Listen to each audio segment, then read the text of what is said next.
नमल। हना ने करवट ली। जुमर ने फौरन आंखें बंद कर ली। उसे आहट सुनाई दी। फिर फ़ोन ऑफ होने की टोन गूंजी। फिर वो सो गई। मगर जुमर यूसुफ की नींद उड़ चुकी थी। हाशिम ने ऐसा मैसेज हना को क्यों किया?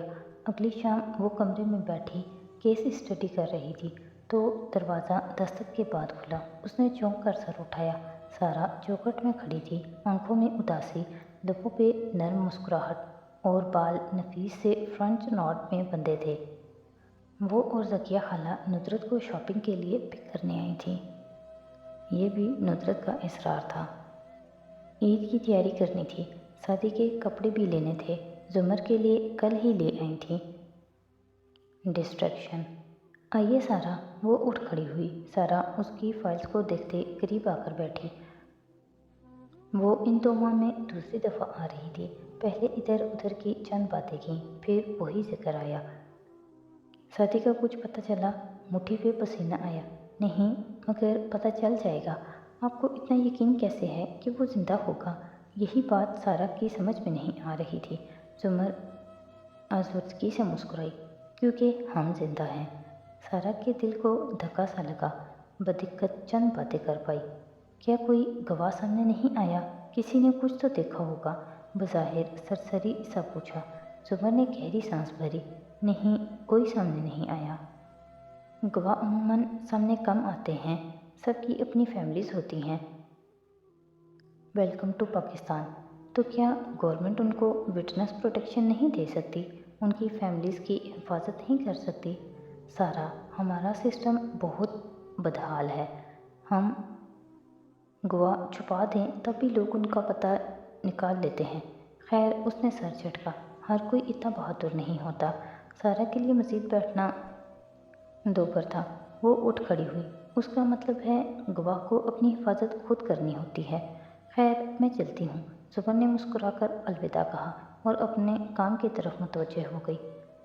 रमज़ान इसी तरह खामोश सा गुजर गया और ईद की शाम कसरे कारदार और उसके सब्ज़ार पे उतरी तो बेपनाह रोशनियाँ लिए हुए थी।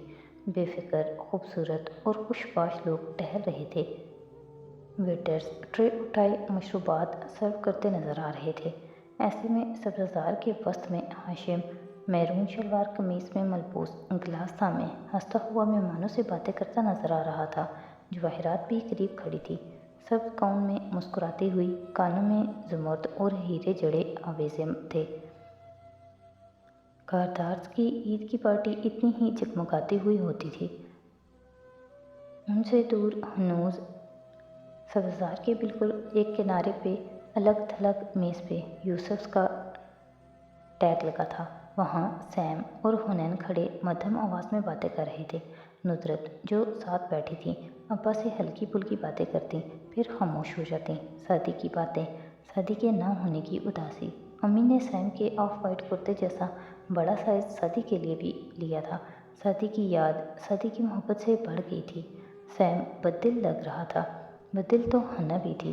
लंबी नीली कमीज में मलबूस खुले बालों में हेयर बैंड लगाए हुए थी। माथे पे कटे बाल तिरछे होकर आबरू से नीचे गिरते थे। मामू वाले ख्वाब के बाद उसने हाशिम से बात नहीं की, ना हाशिम ने फिर टेक्स्ट किया। हन्ना की नज़रें भटकती हुई हाशिम पे जा ठहरी। वो दूर था, एफल टावर की तरह, उसे देख भी नहीं पा रहा था।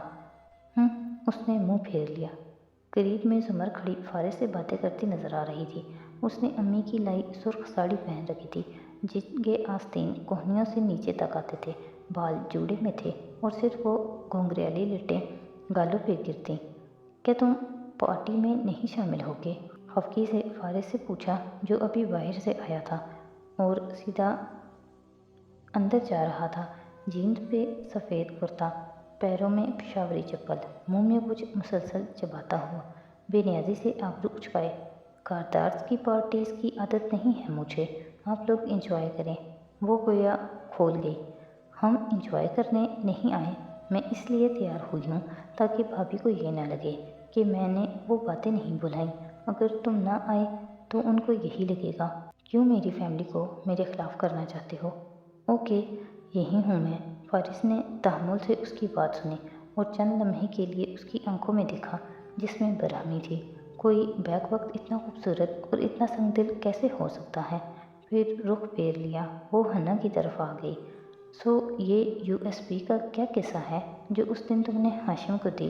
वो शादी से नहीं ली थी तुमने? कुछ दिन से हन्ना को लैपटॉप पे उलझे देखकर जुमर ने सुबह जब पूछा तो उसके जवाब से निकला नतीजा। अब सवालिया अंदाज में दोहराया तो हुनैन ने सर हिलाया। जी, मैं भाई की चीज़ें उनको नहीं दे सकती थी, ना आपको दूंगी। ओके, मगर जब वो खुल जाए तो बताना। और दोनों के दरमियान खामोशी छा गई। अलबत्ता जुमर महसूस कर रही थी कि हन्ना की बार बार हाशिम की तरफ उठती नज़रें कुछ था जो उसे गैर आरामदेह कर रहा था। दूर खड़े हाशिम ने फारिस को देखा तो साथ मौजूद खावर से सरगोशी की। ये जेल कब जा रहा है? बस कुछ दिन तक। मैं पक्का काम करना चाहता हूँ, जल्द करो, मुझसे ये इधर बर्दाश्त नहीं होता। नागवारी से कहकर घूंट भरा। आपकी उससे फिर बात हुई? खावर ने दबे लफ्ज़ों में पूछा। नहीं, अभी तो उसे उसकी बहन के हवाले से खौफजदा किया है। कुछ दिन सोचेगा वो, फिर बात करूँगा। फिर निगाहें जवाहिरात पे जा ठहरी जो ज़रा फासले पे खड़े हारून उबैद से बात कर रही थी। हाशिम ने रुख फेर लिया, उसकी आंखों में अजीब सा कुर्ब उठता था हारून उबैद को देखकर। कोई बहुत शिद्दत से याद आता था। मुझे उम्मीद थी आप मेरे तोहफे को पहनेंगी, मगर ऐसा नहीं हुआ। इधर वो जवाहिरात से कह रहे थे। वो दराज का बावकार सियासतदान थे, आंखें गिरी थीं और उनमें वही नरमी और शातिरपन था जो सियासतदानों का खासा होता है। मेरे पास दिन भर में ढेरों तोहफे आते हैं हारून, अगर हर एक का दिल रखने लग गई तो मलका नहीं रहूँगी। हुक्मरानी ना करने का नाम है, वरना हाँ तो सब कह लेते हैं। वो मुस्कुराए। मैं आपसे इख्तलाफ नहीं कर सकता, आपके घर में खड़ा हूँ। आप हमारी दावत पे जब आएंगी तो हम इस गुफ्तगू को यहीं से शुरू करेंगे। तब की तब देखी जाएगी। जवाहिरात ने उंगली से बाल पीछे करते कहा। और मेरा ख्याल है इन टेबल्स की तरफ बहुत से लोग आपकी त्वचा के मुंतज़िर हैं। हारून उबैद ने ज़रा की ज़रा उस तरफ देखा, फिर सर को खम दिया। आप अपने मेहमानों को अटेंड करें और मैं उन्हें। मुस्कुराकर पलट गई। वो भी मुस्कुराकर उनको जाते देखती ही उंगली मुसलसल नेकलेस के सब्ज पत्थरों पे फेर रही थी। इस उम्र में भी आपसे सीखने को बहुत कुछ है मिसेस करतार। शहरीन खंगार कर कहती उसके करीब आई तो जवाहिरात ने झोंक कर उसे देखा।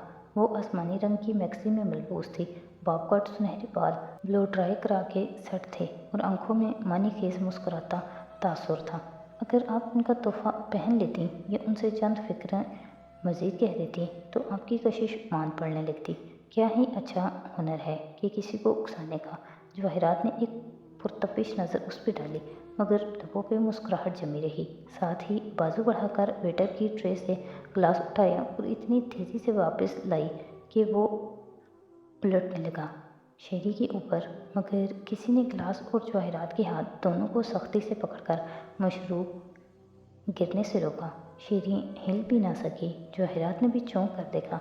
फारिस उसका हाथ पकड़े ग्लास वापस ट्रे में रख रहा था। ध्यान से मिसेस करतार, आप अपनी बहू के कपड़े खराब करने वाली थी। जवाहिरात की मुस्कुराहट गायब हुई। घूर कर फारिस को देखा। तुम्हारा शुक्रिया फारिस, मैं इसे याद रखूँगी। उन दोनों को घूरते आगे बढ़ गई। शेरी हवास बाख्ता जो इस गैर मुतवक्के सूरत हाल के लिए तैयार ना थी, बमुश्किल संभली थी। जूस के गिलास को देखकर झुरझुरी ली और फिर फारिस को देखा। थैंक यू, तुमने मेरा ड्रेस बचा लिया। उसने इस हल्के से कंधे उचकाए, मुंह में कुछ चबा रहा था और गर्दन मोड़े इधर उधर देख रहा था, ज़रा उकताया हुआ, ज़रा बेनियाज। शीरी ने कितने दिन बाद गौर से उसे देखा था। तुम्हें जेल से बाहर देखकर अच्छा लगता है फारिस? फिर निगाह दूर खड़ी सुर्ख साड़ी वाली जुमर पे पड़ी जो मुस्कुराकर किसी से बात कर रही थी। शीरी की आंखों में नागवारी उभरी। तुमने जल्दी नहीं कर दी शादी में? वो चौंका। क्यों? यूं ही डीए के चेहरे से लगता है वो खुश नहीं है तुम्हारे साथ। क्यों? कि उसके चेहरे पे वही नाखुशी तासुर है जो तुम्हारे चेहरे पे होता था जब तुम हाशिम की बीवी थी। अंगारों पे पानी डालो तो वो और भड़क उठते हैं। شیری کی آنکھوں میں چبھن ابھری، بےبسی ابھری۔ تمہیں ان مظالم کا اندازہ بھی نہیں ہے جو ہاشم نے مجھ پہ کیے۔ اس نے مجھے اتنے سال ٹارچر 4 سال جیل میں رہا ہوں شیری۔ اپنے ٹارچرز کی اتنی لمبی فہرست ہے کہ کسی دوسرے کے ٹارچر سننے میں دلچسپی نہیں رہی۔ ذرا اکتا کر کہتا، سر کو الوداعی انداز میں خم دیتا وہ آگے بڑھ گیا۔ شیری کی نظروں نے دور تک اس کا پیچھا کیا، پھر نرمی سے مسکرائی۔ کوئی بھی بات اسے بری نہیں لگی تھی۔ اپنی میز سے نوشیروان نے غور سے یہ سب دیکھا، پھر بڑبڑا کر منہ موڑ لیا۔ اسی اثنا میں زمر کو پیچھے سے کسی نے السلام علیکم کہہ کر پکارا تو وہ چونک کر پلٹی۔ ڈنر جیکٹ میں ملبوس مسکراتا ہوا احمر وہاں کھڑا تھا۔ وہ ہلکا سا مسکرائی۔ آپ ادھر کہاں؟ بھول گئیں؟ ہارون عبید کا کمپین منیجر ہوں، جہاں وہ وہاں ہم۔ سر کو جھکا کر اسٹائل سے کہا۔ میرے کام کا کیا بنا؟ مصروف رہا بہت، جلد کوئی اپڈیٹ دوں گا، مگر ایک بات۔ ہارون عبید کا کمپین منیجر 15,000 فی گھنٹہ لیتا اچھا تو نہیں لگے گا نا؟ ذرا سوچنے کی اداکاری کی۔ میری فیس بڑھائیں، 25,000 فی گھنٹہ۔ 25,000 فی گھنٹہ؟ زمر نے مسکرا کر دہرایا۔ ویسے تو یہ بھی کم ہے، مگر چلیں آپ کے لیے اتنی رعایت کر سکتا ہوں۔ تھینک یو سو مچ احمر، آپ بہت اچھے ہیں، اور اتنے ہی اچھے لگ رہے تھے اس فوٹیج میں جس میں آپ کریڈٹ کارڈ فراڈ کرتے دکھائی دے رہے تھے۔ صبح ہی میں نے دیکھی۔ واحد اور ریجنل کاپی جو آپ کا کیس بند کرنے کے بعد مجھے ملی، اتنی بڑی نہیں ہے کہ دوبارہ کیس کھولا جا سکے، لیکن چہرہ موڑ کر سوچتی نظروں سے ہارون عبید کو دیکھا۔ اگر ہارون عبید نے یہ ویڈیو دیکھی اور ان کو لگا کہ اس کا ریلیز ہونا ان کی کمپین کے لیے شرمناک ہوگا تو وہ کیا کریں گے؟ خیر یہ سوچنا میرا کام نہیں ہے۔ ہاں تو ہم آپ کی فیس کی بات کر رہے تھے، کنگریلیٹ انگلی پہ لپیٹتے بڑی تپانے والی مسکراہٹ کے ساتھ بولی۔ وہ لب بھینچے دانت پیستے اسے دیکھ رہا تھا۔ ویسے آپ کا ایک بڑا خوبصورت نک نیم رکھا تھا میں نے، اس وقت بہت یاد آ رہا ہے، جبراً مسکرا کر بولا۔ اور فیس؟ چھوڑیں بھابھی، آپ میرے دوست کی بیوی ہیں، آپ سے فیس لیتے اچھا لگوں گا۔ تھینک یو احمر، مسکرا کر سر کو خم دیا۔ میرا کام ہو جائے تو فوٹیج آپ کی ہوئی۔ چڑیل آگے بڑھ گئی اور وہ کینہ توز نظروں سے اسے جاتے دیکھتا رہا۔ وہ ڈاکٹر جس نے گولیاں لگنے کے بعد اس کو بچایا تھا، اس کو چوک میں کھڑا کر کے 50 درے تو لگنے ہی چاہیے۔ پھر زور سے بوٹ گھاس پہ مارا اور اسی برے منہ سے پلٹا تو سامنے کھڑی لڑکی پہ نظر پڑی۔ وہ نیلی لمبی قمیص میں ملبوس تھی اور ہتھیلی مٹھی تلے رکھے دور کچھ دیکھتی سوچ میں گم تھی۔ وہ آنکھیں سکیڑ کر اسے دیکھتا 2 قدم قریب آیا۔ آپ سادی کی بہن ہیں نا؟ ہنا نے چونک کر گردن موڑی، پھر سیدھی کھڑی ہوئی، اسے سر سے پیر تک دیکھا۔ جی، میں نے اس دن آپ کو پہچان لیا تھا، آپ کی تصویر دیکھی تھی ایک دفعہ کسی اخبار میں، آپ نے کوئی بورڈ ٹاپ کیا تھا، ہے نا؟ بالآخر اسے یاد آ گیا تھا کہ اس نے ہنا کو کہاں دیکھا تھا۔ حنین یوسف کے چہرے کی رنگت سفید پڑی۔ جی، تھوک نکلا۔ اچھا تو کیا پڑھ رہی ہیں آپ؟ BA کیا ہے۔ وہ حیران ہوا۔ صرف BA؟ آپ کو تو ڈاکٹر یا انجینئر بننا چاہیے تھا، ورنہ بورڈ کیوں ٹاپ کیا یا نقل کر کے کیا تھا؟ اور احمر کے لیے بہت باتیں صرف مذاق ہوتی تھیں، یہ بھی کہتی، مگر حنین کی رنگت برف کی طرح ہو گئی۔ آپ ہیں کون مجھ سے ایسے بات کرنے والے؟ احمر کو ایک دم احساس ہوا، میں غازی کا دوست ہوں، تو سوری مگر مطلب مجھے ماموں سے بات کرنی پڑے گی۔ ایک دم وہ گھوم کر فارس کی طرف گئی۔ احمر کا دل دھک سے رہ گیا۔ وہ زمر سے بات کر لیتا تھا، وہ جاب کرنے والی سمجھدار لڑکی تھی، کسی کو خود سے فرینک نہ کرتی، اس کی اور بات تھی، مگر فارس کے گھر کی کسی دوسری لڑکی کو اوفینڈ کرنے کا مطلب اتنے برسوں کی دوستی بھاڑ میں جھونکنے جیسا تھا۔ وہ اسے روکنا چاہتا تھا، مگر وہ دور کھڑے فارس تک گئی اور اس کو متوجہ کیا۔ احمر سانس روکے اس طرف دیکھے گیا۔ حنین نے اسے کچھ کہا، فارس نے فوراً مڑ کر احمر کی طرف دیکھا۔ وہ تیز تیز بولتی اس کی طرف اشارہ کر کے کچھ کہے جا رہی تھی۔ فارس نے اچنبھے سے پھر احمر کی طرف دیکھا، پھر آگے بڑھا۔ میں دیکھتا ہوں، مگر ہنا نے فوراً اس کا بازو تھام کر روکا، اپنے دل پہ ہاتھ رکھ کر جیسے تسلی کروائی۔ میں دیکھ لوں گی۔ فارس نے مڑ کر 2-3 دفعہ اس طرف دیکھا اور واپس پلٹ گیا۔ ہنا نے ایک تیز نظر احمر پہ ڈالی۔ اب مجھ سے بات کرنے کی ہمت نہ کرنا، اور آگے بڑھ گئی۔ احمر کا گلاس پکڑے ہاتھ پہ پسینہ بھیگا تھا، وہ شل کھڑا تھا، खुदाया, वो गाजी को कैसे सफाई देगा। थोड़ी देर बाद उसने हिम्मत की, फारिस की तरफ आया। समझ नहीं आया कि क्या कहे। उस लड़की ने जाने किस अंदाज में बात की हो। फारिस दूर जा रहा था, वो रोक नहीं सका। फिर वहाँ खड़े बोर से होते सैम को मुखातिब किया। सुनो, मैं सती का दोस्त हूँ। सैम मुतवज्जे हुआ तो तज़ब्ज़ुब से कहने लगा, अभी आपकी सिस्टर मेरे बारे में जो कह रही थी गाजी से, वो जी। सैम ने हैरत से उसे देखा, फिर मुड़कर दूर जाती हन्ना को। आपके बारे में तो कुछ नहीं कहा, वो तो उनको कुर्सियों का पूछ रही थी कि वो जरताशा मुमानी की जहेज़ की है ना।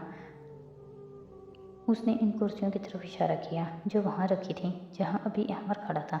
मगर मामू कह रहे थे कि उन्हें नहीं याद कि वो जरताशा की हों।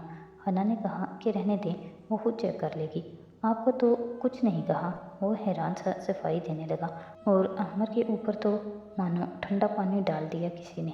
जल्दी से गलतफहमी की माजरत करता पलटा तो तिलमिला रहा था। ये क्या चीज़ थी?